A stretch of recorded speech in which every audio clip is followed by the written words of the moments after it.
33 پر قدیمی ترین بنای دوران صفویه که در اینجا در واقع در اون دوران جشن آبپاشان برگزار می شده. همچنین جشن خواجشویان ارامنه اصفهان بوده که زیبایی خودشو داره. اینجا 33 دهانه داره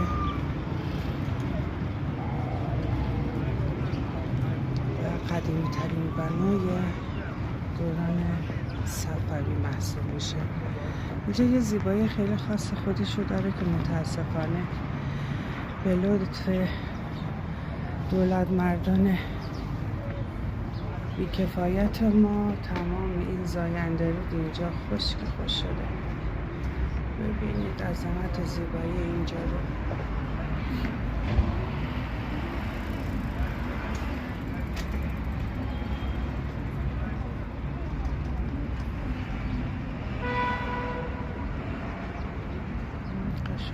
خیلی خشک خوش شده. اینجا هم طاقه قشنگشه که این طاقه در واقع 33 تا دهانه داره که با معماری خیلی قشنگی ساخته شده. نمیدونم دوران قدیم چجوری درست میکردن این بناهای زیبا رو که قرنها میموند و هیچیش هم نمیشه.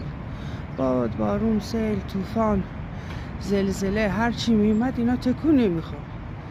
تو معماری های جدید ما چی هست که کوچکترین زلزله، کوچکترین مسئله اینجا رو بناها رو نابود میکنه. نمیدونم چه اصالتی در این بناهای قدیمی ما هست.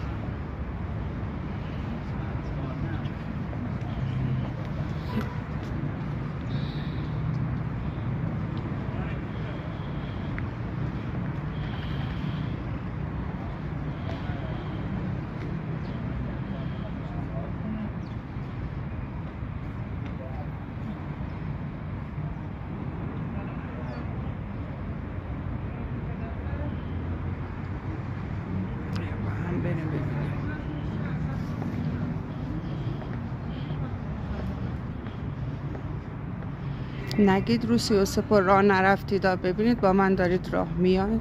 تمام اینو با دقت ببینید.